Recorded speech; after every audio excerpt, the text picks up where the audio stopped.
And when we go... Episode 15, part 4, AI. AI has recently, at least in my personal experience, it seems like still the hot button topic, but it seems like the majority of people are wanting to go, ooh, evil, evil, evil, evil, evil. And I'm getting tired of this shit. Like, personally, I've had 2 different persons in the last week basically come at me like I'm the freaking devil because I use generative AI to do a little bit of art here and there. One of them just said, oh, if I see anybody using this stuff, I'm going to block him. So I blocked him preemptively. I thought he was an okay guy, but I'm like, fuck you. I don't have time to deal with that. Right. And the other was some guy on Blue Sky who criticized me for one thing. And then later he started giving me shit about AI art. And I just blocked him because I was like, dude, I'm not saying it's the greatest thing in the world, and I'm not doing a hell of a lot with it. But when you're going to like go over the top about how evil you think it is, I don't think you understand how it actually works in comparison to how art in the real world works. Because all artists are basically copying other people, and most people who have their shit copied don't see a dime for that. You know, so this idea that, oh, well, it used my art to help train it. Well, you know, all of these famous artists, the majority of them never saw a penny for the fact that people were copying their art. You know, it's not a radically different. I mean, you've got a piece of software that instead of copying 5 artists, you're copying millions of artists and creating something in seconds that would take even the best artists 20 minutes to an hour. I get that. It's a form factor. Not a form factor, is that the term? Right. Anyways, it's a multiplier effect, and it takes a lot of at this point energy and whatnot. But as I've pointed out, there are actual artists using AI to do things like animation. You know, they create a couple of initial images, and then the AI helps animate it, and it saves a huge amount of time. And what they're copying from themselves, and you're going to give them a hard time for that? I mean, it just doesn't make any sense. What? South Park did it. Yeah, South Park does similar things. I mean, in their last episodes. I mean, there are all kinds of issues with AI, but if we're going to look at it seriously, then we need to stop demonizing it and look at it for what it actually is. I guess is what I'm coming down to. And then I'll let Steve say more about AI, but also part of why I wanted to tag in the self-driving car is 2 things. First, it is kind of the obvious bit of you know, the intelligence that can drive a car is in some ways similar to the AI that can, you know, write a paper or make a picture or whatever.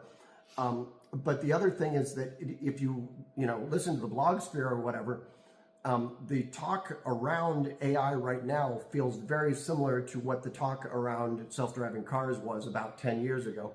And so that parallel is something that I think should be acknowledged. Trying to pull back from it. But so I guess the angle that you're coming at first, you know, and then I'll talk about both those different topics as far as AI is concerned. So I'll start off with the art deal. So with, you know, for good reason, there's a lot of artists who are just kind of upset about this because they've spent their whole lives honing in on a craft or something. And, you know, they feel like people are just kind of like, you know, they're going to lose it's fear. They're going to lose their jobs. They're going to lose their livelihoods, and they don't see it as, they see it as an inferior method of getting things done.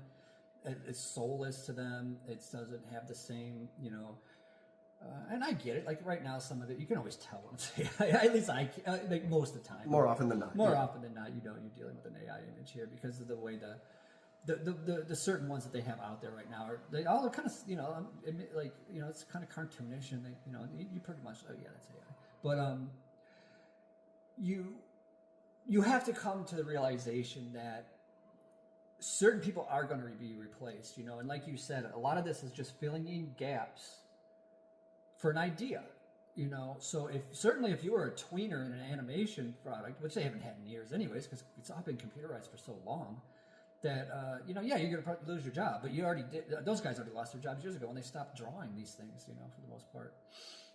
But yeah, there's going to be certain people that are probably going to, like, you know, kind of probably lose out, you know. And I don't not feel sorry for them, but what irritates me is they act like they're a protected class, because the same kind of, oh, I'm losing my job because of AI is happening to lawyers, to doctors, to all kinds of everybody. And I was going to get into that. How this is just not artists. This is going to be everybody who's going to suffer from this.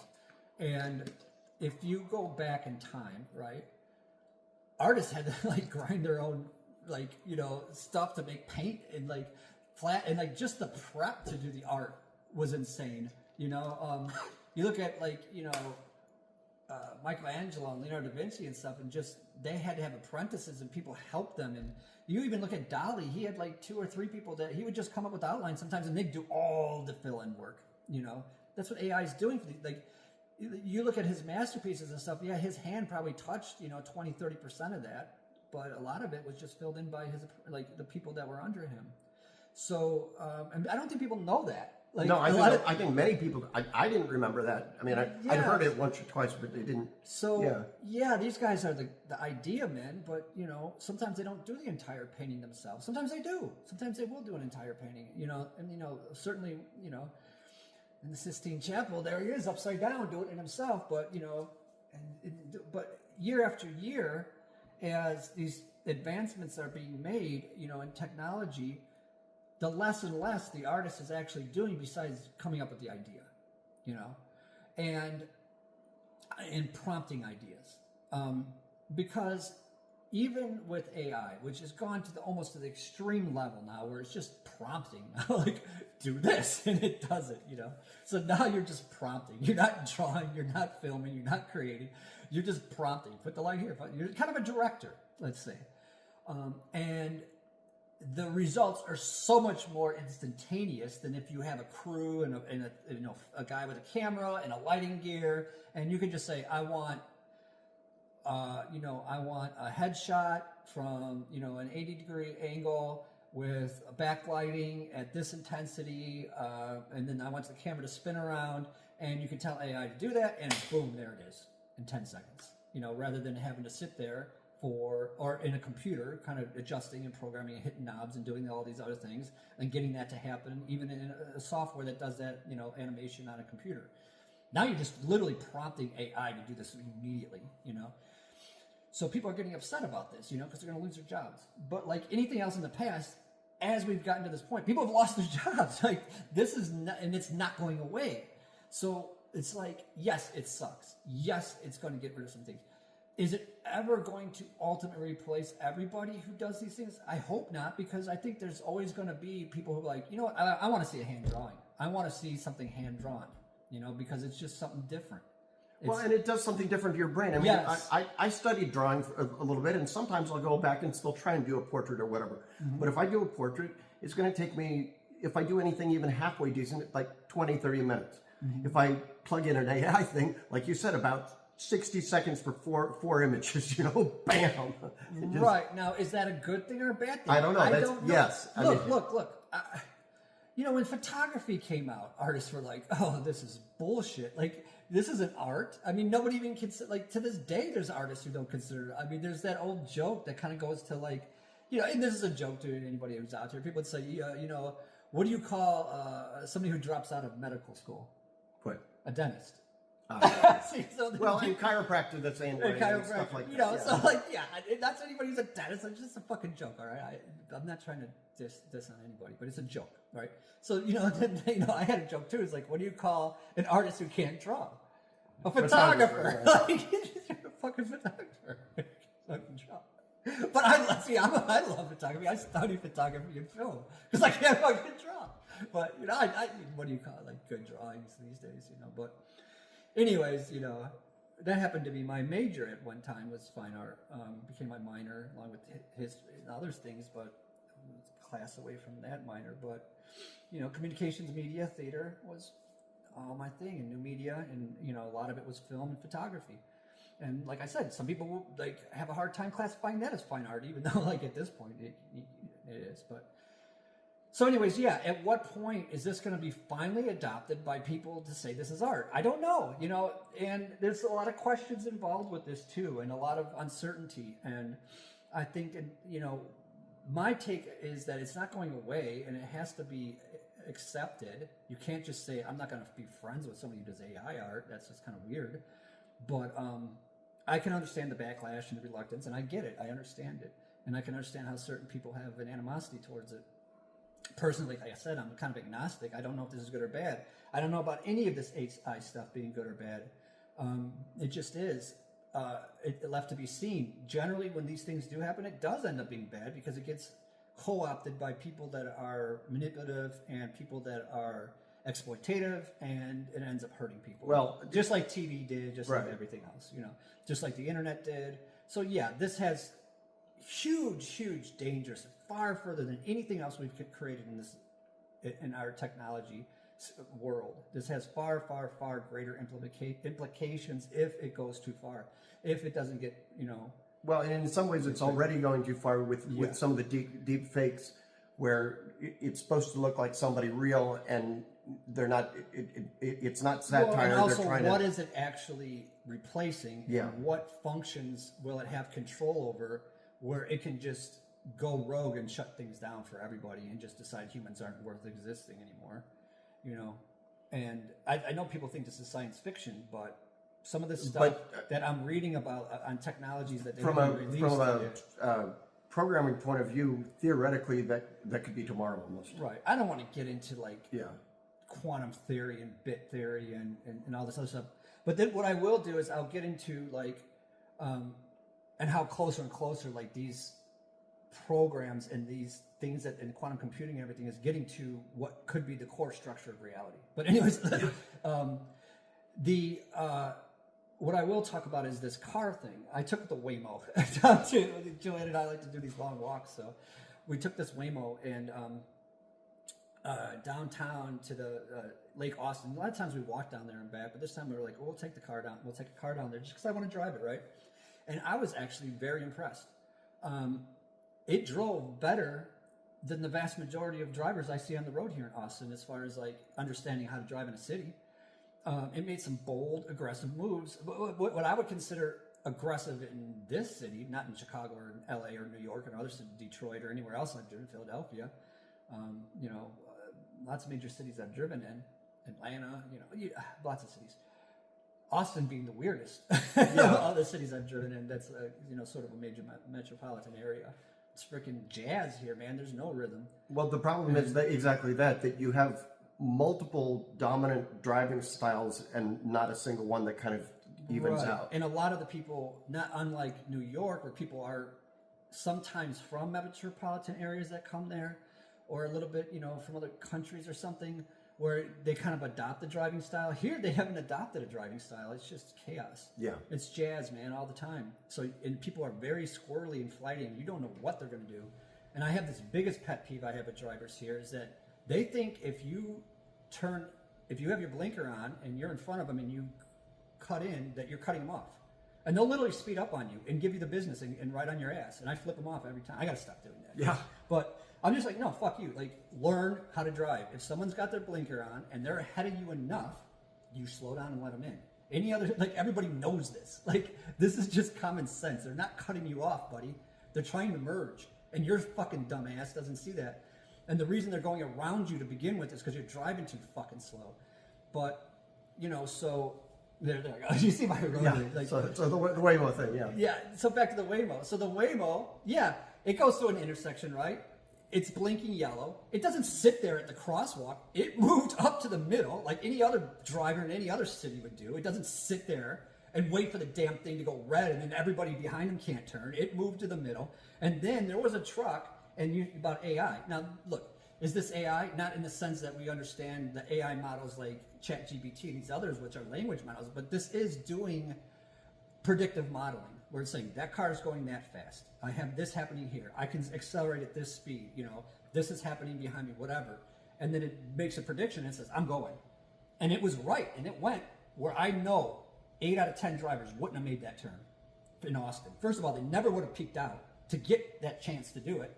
And it recognized that it had time and went. And I'm like, wow, that was bold, man. 8 out of 10 drivers wouldn't have done that. Not only would they not have merged out there, they wouldn't have made the turn. They would have sat there and said, oh, I don't have enough time. Because they're very, very, like I said, squirrely. Timid, yeah. They'll either not do it or do it when they shouldn't. That's the fucked up, or they'll freeze. These drivers freeze that's the here. worst, yeah. They don't know what to do, so they just get frozen in the middle of the road. So it's weird. It's literally like watching squirrels driving. So, yeah, so I was like, man, this is really, I was very impressed. It stayed on the road, stayed on speed limits. Now, how well is this going to, how well are these cars geared up for poor weather conditions, poor visibility, chaotic situations where I don't know, like, it seems like there hasn't been any news about any major accidents. Every once in a while, every once in a while. One thing I did notice is it stayed off the expressway, and I have to look that up if it even goes on the expressway, on Mopac or 35. I don't see them on there, so maybe I'll look that up. So I didn't notice them on there, so I don't know about merging. Another thing, they won't turn left if there's no light. So they'll take alternative route to where there's a light to make any kind of left turn. And it might be a right turn as well. So they won't, like, if it's any kind of major intersection. So if you're coming up onto, let's say, the fastest route would be to come up onto Koenig, and there's no stoplight. It'll go to wherever there's a stoplight, even though the direct route would have taken straight to there, but there's no light. So it'll go to where there's a light because it's reading the light, and it can't predict if it can't see around a corner, if it can't. You get what I'm saying? Interesting. Yeah, so a lot of times it's going to where lights are. So like I said, yeah, is it perfect? Is it acceptable for these cabs? I think it is. Under these circumstances, under these very tight, constrained parameters, it's working well. Within the downtown area. Within the downtown area of a metropolitan, using the side streets and lights. It works pretty well. Now, does this mean that it's all ready for people just to say, I want to go here? Probably not, unless you want to go a roundabout way, and it's not raining, and it's not snowing, and there's no traffic delay, altercations and things like that. And it's not rush hour, yeah. And it's not, and it probably does well in rush hour, okay. I'm sure. But it's far more advanced than I thought they were. And I think it's because, the technology, I believe it's the LiDAR technology that was, removed from the Tesla vehicles. When he's been talking about, making these, Musk, they utilized that technology and made far, far greater advancements than any other types of technologies, in the background. And they just came out with this pretty much with people not understanding that it had gotten this good. At least I didn't know this. Within like the last 6 months, I want to say, a year or so. Maybe last year. Yeah. So it's made, improvements that I didn't think they had come to. I'm still skeptical in a lot of ways of like what it'll do under certain circumstances, or how broad you can actually make this to where like, I just get in my car and I say, take me here, and I take a nap, or, I think we're further away than people might, because they're like, oh yeah, we already got it. No. You got this. Now, if everybody's got these, I still think that the best bet, and I'm holding on to this, and I could be wrong because this blew my mind.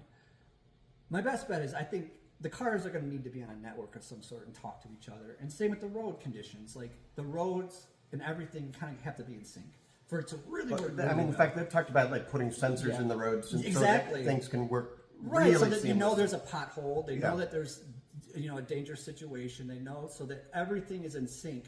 Because if it's just relying on these systems of looking around, that's good, but not good enough. It's very, very good, and it's probably going. If every car was a Waymo today, I believe there'd be less accidents, far less, dramatically far less accidents. Right? That doesn't mean people are going to stop driving and take all get in these cars until unless all the cars are doing it, because of all the different factors involved, it's not going to be as good as it could be.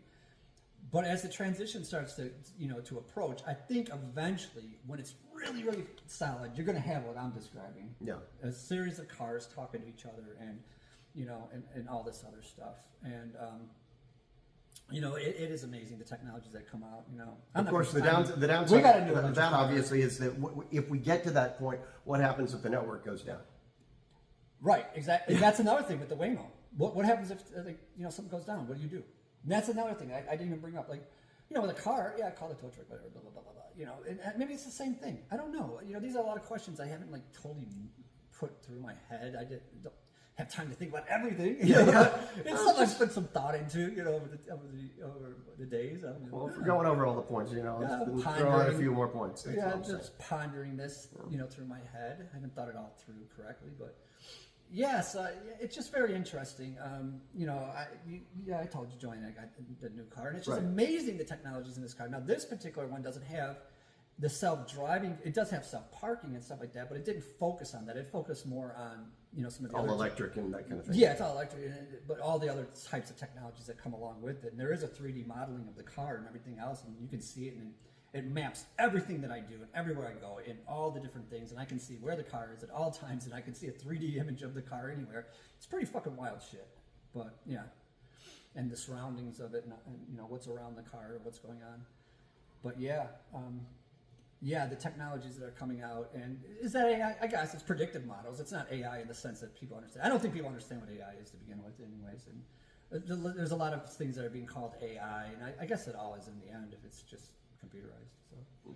Yeah, well, I will say some of the things that are being called AI are just digital, and some of the things that are not being called AI probably should be. And so it's a it's a term that's being tossed around very loosely. Yeah.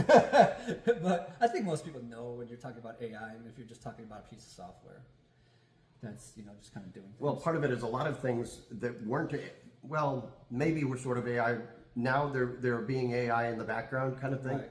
And so whether you hit the little I accept that it's AI or not, it's still AI in the background. Like your search engines are more and more becoming AI. If you go to a website and you're putting data in and you're just doing this and that, that's a piece of software. If you're using Adobe Illustrators and that stuff, but if it's actually creating something based on predictive models, then it's probably AI of some sort. Yeah. So yeah. Okay, well, all right. So that's our take on AI. That's our week. Yep. That's our week. Self-driving cars, AI. Something that something to think about. Something to think about. So, on that note, I don't know. Maybe we'll get together next week. We'll see what happens. Yep. I got no plans. I don't know. I do, but got some my plans coming up in the next October. I'm slammed with concerts. Oh, really? What are you seeing? Right off the top of my head, in September, October, November, I'm seeing. Let's see, Passion Pit. Purity Ring, David Byrne. Oh, sweet. Who am I forgetting? David Byrne, Passion Pit, Purity Ring. Nation of Language. That's the only one I was thinking of Gary Newman. Gary, I showed you videos of that before. Gary Newman's coming again? Gary Newman's coming in. I might pop in for that if I can. And I think there's another one too that I'm missing out. Okay. But I have several coming up.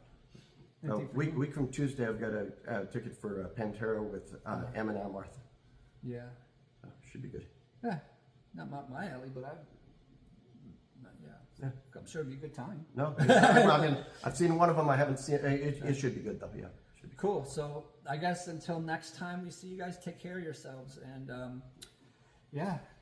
and be careful. Yeah. Be careful out there, and first and foremost, take care of yourself.